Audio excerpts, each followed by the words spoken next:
Yes, it's been an hour and I'm still sitting in the car after dropping the kids off at school. But I wanted to talk again about this whole voice thing. I'm 45 years old. And when I was 39, like just about to turn 40, like 6 months later or so, when I was 39, I ended up in the hospital with multiple blood clots in my lungs, pulmonary embolisms after surgery, 2 months after surgery, in which I had been stagnant in life, like literally during that time. Well, one of the things that bugged the shit out of me is that I had realized, one, I have not lived my life. It was definitely one of those mortality crises. But two, um, I did not know my own voice. And it was literally until I was able to get on Adderall 2 years later, 2 years down the road, actually, no, almost 3 years down the road, because I went a whole year after being diagnosed with him trying that non-stimulant stuff, um, that I finally heard my voice. Because y'all, inside my head, I did a video just now talking about it being like a college class, and it kind of sort of is, but it's more of a lounge. It's more of a happy hour at a bar, right? But I say lounge because music is playing, and then there's a singer in the corner, and then people are talking, and then there are jokes and laughter, and then there is, excuse me, all in my brain. Like, listen, y'all. There's so much up here. There's so much activity up here.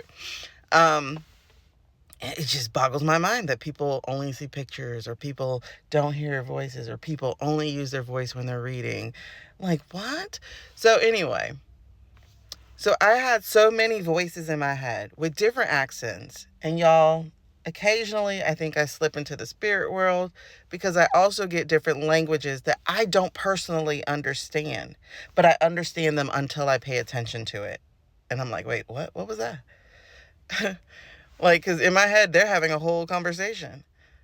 And I'm understanding the conversation until I pay attention to it. And then I'm like, wait, was that Arabic? Like, seriously. How do y'all live with nothing in your head? I don't understand. It's so amazing that you can have a thought and then execute the thought. I cannot do that without medicine. And I think people think that ADHD is this amazing thing. Well, first of all, I do think it's amazing.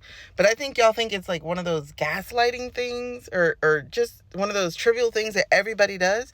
Everybody does not freaking do it at the intensity to which a neurodiverse person does it. Yes, you could be forgetful. It could be actually old age for you. Or it could be the moment your mask actually slipped. Because y'all, I thought I was highly functional. And actually, I was. I have 2 TEDx speeches. I have 20 published books, journals, workbooks, erotica, some nonfiction books, a political book. Like, I have a bunch of books published. I have a master's degree. It took me 10 years after graduating undergrad to get it, but I have a master's degree. And the whole time, I criticized myself to death about why I couldn't be better. Because I knew I was capable, and yet my execution wasn't there. It just wasn't. And pushing and pushing and pushing and pushing and pushing, trying to achieve what I know is within my reach. But for some reason, there was this invisible wall, this invisible hurdle that I could not get over. I burnt out so bad. I thought it was work. I went into entrepreneurship. Entrepreneurship had even more work, like more of the little work that I just don't have the ability to do in excellence, like little admin stuff. There's just too many pieces, too many puzzle pieces without a box to show me what it's supposed to look like, right? I can solve a puzzle as long as I know where I'm going. But when I don't know where I'm going, oh my God. Anyway, when I don't know where I'm going, I'm going to finish this thought because I think it's important. When I don't know where I'm going, I rely on my coping mechanisms. So if you've ever done a puzzle, such a coping mechanism would be organizing by color, pulling out all the edge pieces and putting the edge pieces together first. These are great metaphors for what coping mechanisms are. They help us put up some kind of structure that we can then just dump in and just keep trying things. Oh, I think this fits. No, I don't think this fits. Da, da, da, da, da. The puzzle pieces are like a perfect example for executive functioning for me. Anyway, getting back to the voice, because y'all, I'm not on my medicine. I haven't been cleared yet to get back on. But it's a lounge up here. Y'all, when Bruno came out from Encanto, that shit chewed me up. Nobody talks about Bruno. Played in my head for months. While I was also singing The Storm from Auntie Peppa. Oh, God. I can't remember her name right now. Because Bruno's now playing again. There's no, like, an earworm. You know, they were like, the way to solve the earworm is to go listen to the song. No, baby. Not for the neurodiverse person. That junk is singing in the background the entire time. No one talks about Bruno, no. And then the body gets into it, of course. You know?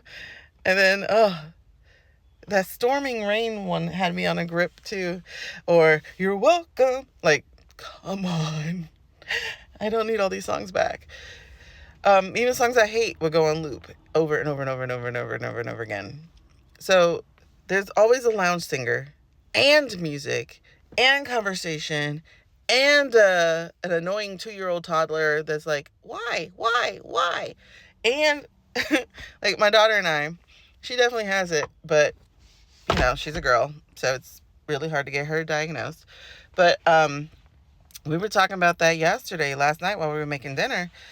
And she's like, I always wonder why. And I was like, yeah, me too. Because I'm like, who's the first person to say, hey, this is going to taste good? Who's the first person who's like, I wonder if I put salt on this, if it would enhance the flavor? Who's the first person who said, we got to cook at this amount for this temperature in order for it to be good? Who's the first person who said, that's food poisoning?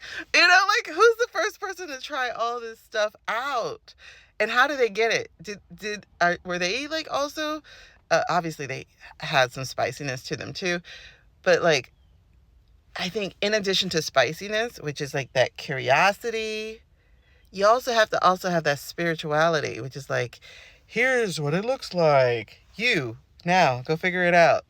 Because I've had things come to me in dreams. I have movies come to me in dreams. Heck, I've had movies come to me while I'm driving. Like the Christmas movie I'm writing is hilarious as F. And I can't tell you about it because nobody else is writing it this way. But to the point where, like, I was cooking eggs or something for my kids. And I bust out laughing because the characters are talking. And I was like, okay, that solved the problem I was trying to solve. But that shit is hilarious. And it's definitely going in there because how the hell? You know? So it's like, y'all really have... This boggles my mind. I have a friend who is, I think she's mostly just autistic because she's like so freaking creative, but she only sees things in pictures. I don't know if that's an ADHD thing. Y'all chime in. Let me know. If you are purely ADHD, not ADHD, but if you're purely ADHD, do you possibly see your thoughts as pictures? Because y'all, I can't even see... See, the brain is so freaking amazing. And that's why I don't understand why we're trying to make everybody conform. Why are we trying to make everybody the same? Because we are not the same. Like, first of all, I can't see pictures. Like, if I've never seen it before, I can't picture it. And even if I have seen it before, I don't get a sharp, lucid picture, vivid picture. Excuse me. I do get very lucid dreams and vivid dreams. I don't understand that. I have cinematic IMAX dreams. But like, if I'm trying to bring something up in my head, I can't really see it. Like when I write, I don't write with pictures. I write with feeling. Like I feel how they feel. I feel where they went. Like the breeze and da-da-da. But I can't write the scene with pictures. It's been a frustrating thing to me, but I'm learning that it's my brain. How does your brain work? I'm so curious. Do you hear voices? Do you hear your own voice? Do you hear pictures? Oh, the whole point of this, I got 10 seconds. It wasn't until I got on Adderall that I went, there's my voice. Now I know what I sound like. And I cuss.